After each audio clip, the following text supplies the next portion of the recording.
Hi guys. Today we're going to keep continuing to explore what it's like to describe and sketch quadratics. So you'll notice, first of all, I'm using a regular graphic organizer.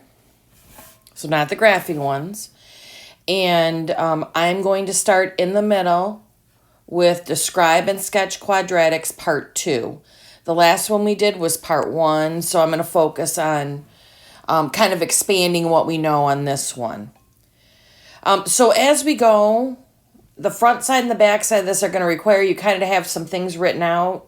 So feel free to go ahead and pause at any point so you get stuff written.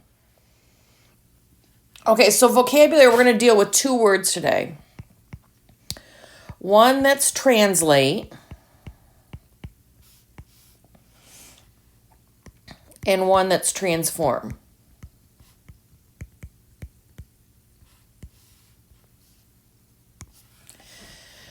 So when I deal with translate is just a graph that you move. So when I talk about movement, it can go up, it can go down, it can go right, or it can go left. Any of those would be okay movements. Transform is really when the size of the whole graph changes. And in math words, that's called a dilation. You might remember that from geometry. You talked about that a little bit when you did translations and rotations and dilations. So when you do the dilation, really the thing is it either gets bigger or it gets smaller. And when we talk about getting bigger or smaller, this is usually caused by a value in front of the x squared. That's usually what it's caused by. So just keep that in mind as we're going. When you start to look at that value, that could really determine a lot. So as we've done on some of these other ones, everything on the front of this that I have, A, B, C, and D, what I'm going to do for all of these is I'm just going to sketch and describe.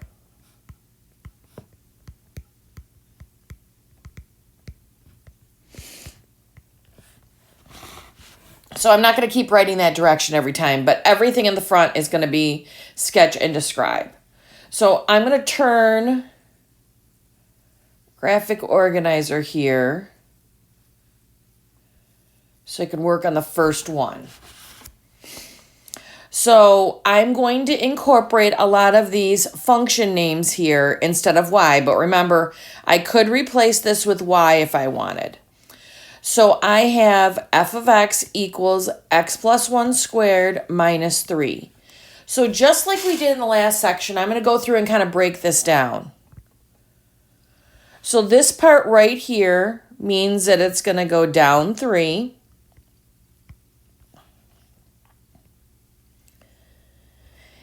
And this part in here, if I have plus 1, that means it's going to go to the left 1. Now there's no number out in front here, so I assume it's a 1. That means it opens up. That's also one of the spots that you might notice a number that would cause that transformation or that dilation that we were just talking about. So watch for numbers that are out there. Okay, now we're going to sketch. So I'm going to draw my x and y axis. I have to go down 3, so if I go down 3, that's going to go to negative 3. If I go to the left 1, that's going to be negative 1. Remember, those are the only things that I'm looking for when you actually sketch. Now, if I go to where these two pieces come together, it would be right there. And then I know it opens up from there. Now remember, we're just sketching, but just so you get the hang of how that looks when you're going through to actually sketch it. Okay, let's go to the next one. Trying to give you lots of examples so when you look back, you have lots of things that you could use that would be helpful.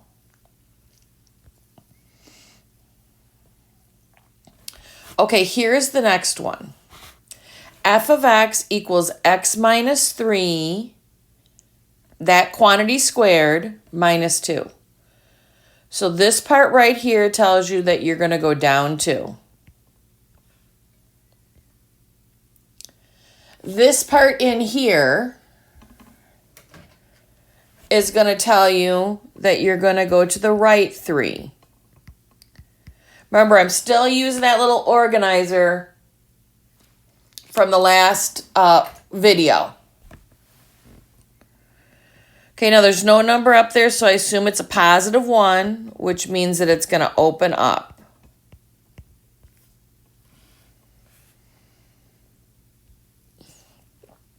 Okay, so now we're going to do our x and y axis so we can start to label. So if it goes down 2, it goes to negative 2. If it goes to the right 3, that would be positive 3. The vertex is where those two kind of come together, so kind of lining those two up. And then I know it opens up from there.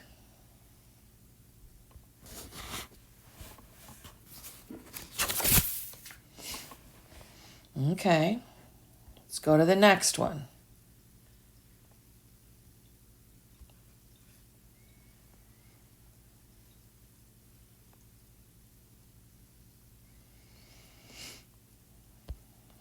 Okay, f of x equals x squared minus 10. So the only thing I really have on this one is this part right here. So it's going to go down 10. Now this is the other place you might see a number in front of the x squared, would be right there. So there's no number, so I assume it's a positive 1, which means it opens up. So if my x and y axis, if I go down 10, it's going to go to negative 10. And that's really the only piece that I have, so my vertex is going to go right there.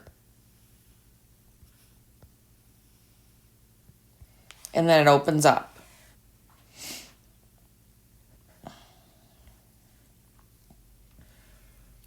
Okay, last one on the front, and then we'll move to the back. So I have f of x equals x minus 6 quantity squared plus 4. So let's see if I can get my pen right. There we go. So this means it's going to go up 4. This means it's going to go to the right 6. Put a 1 there because there's no number, which means it opens up.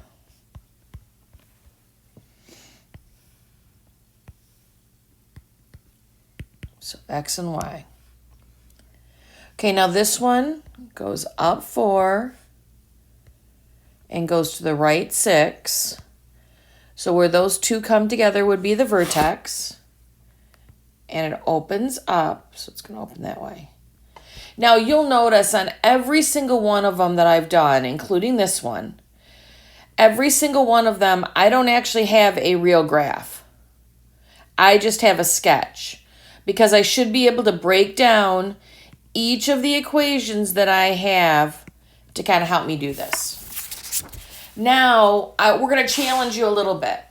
This next part has to do with, okay, if you get the idea of how the equation works to make the graph, can you work backwards? If I were to give you the graph, could you determine the equation that it came from? So as we go to the back, I'm going to label the middle, write an equation for each sketch, and I actually have sketches on each one. So this is one where, again, you're going to have to stop it and pause it so you can write them down. Do make sure that you're getting the numbers off of these so that you can have an accurate picture. So I'm going to look at the first one. I have 2 shifts that happen to happen on this. It goes over to +5, and it goes down -3. So listen, when I start to name these, I'm going to start with every one of them, either by labeling it y equals or f of x. It doesn't really matter which one you start with as long as you're careful about using it. So let me back up. I'll just use the y equals, but I want you to know it could be either one. Okay, the easiest part to do really is the shift on y, because that's what's going to go on the end. So I always say it's like the y doesn't lie. It's exactly what it is. So if it's down 3, it's going to be -3. Now, if you have a shift on the x-axis, that's where we're going to have parentheses with x plus or minus something inside the parentheses.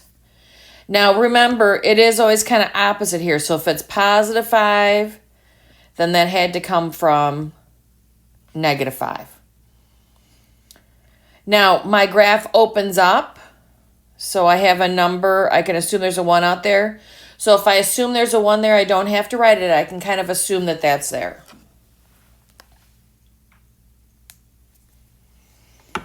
Okay. Now remember, I just as well, it could be written like this, or I could have written it like this.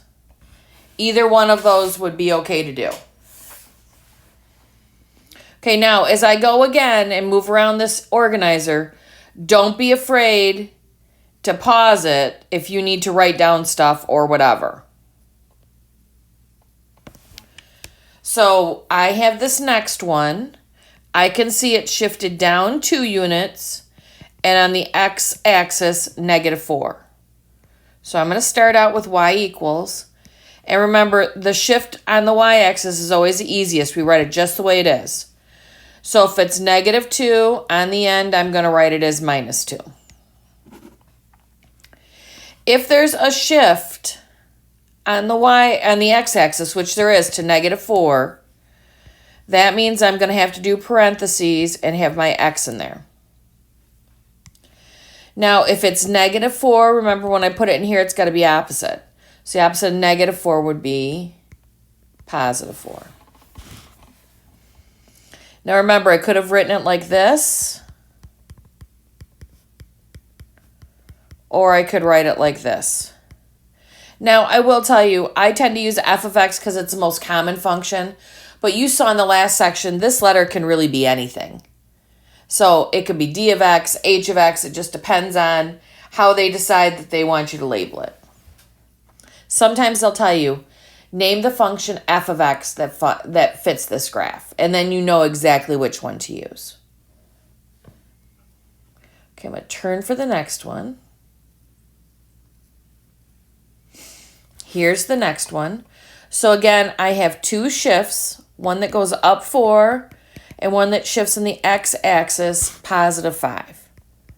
So I'm going to start out with the first one. If it's +4, I mean. On this one, remember the y-axis always just happens the way it is. So if it's +4, I'm going to write +4. Then if I have a shift on the x-axis, which I do to right here, I'm going to need to use parentheses with the squared on the outside and my x inside. And then remember, it's opposite of whatever this number is. So if this is +5, then I'm going to think -5, so I'm going to write x minus 5 in the inside. So remember, I could write it like this, or I could write it as a function that looks like this. Either one of those would be okay.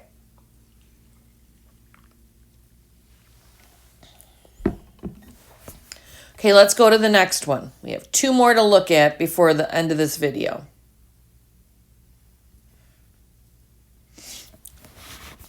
So here's my next one. And I do have 2 shifts that seem to happen because my graph is way up here. So it went up 8 and it went over here -2. So let's start first of all by doing the up part, because remember that's always the easiest one. So if it goes up 8, it's going to be +8 on the end. If there's also a shift on the x-axis, that's got to go in parentheses.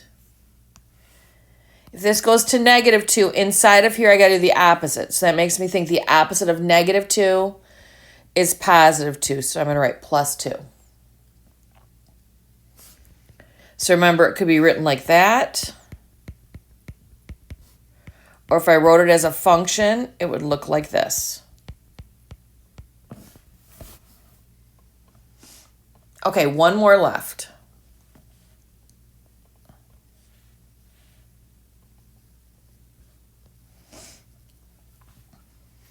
So on this one, I can see that it has gone down 9 units and it has gone to the right 1. So when I start out to write, let's do the movement down here first, because that's written just the way it is. So if it goes down 9, I'm going to have -9 on the end. Because there's a shift on the x-axis to 1, that's got to go in parentheses. +1, when I put it inside of here, I do the opposite. So the opposite of +1 is -1. Now, remember, I could also write this like this. Either one of those would be okay. Okay, now listen, guys. This is a section where you're going to have to practice. So once you get done with these, you're going to need to go back over them, make sure you're kind of good to go. Okay, we have one more piece that's coming in the next video.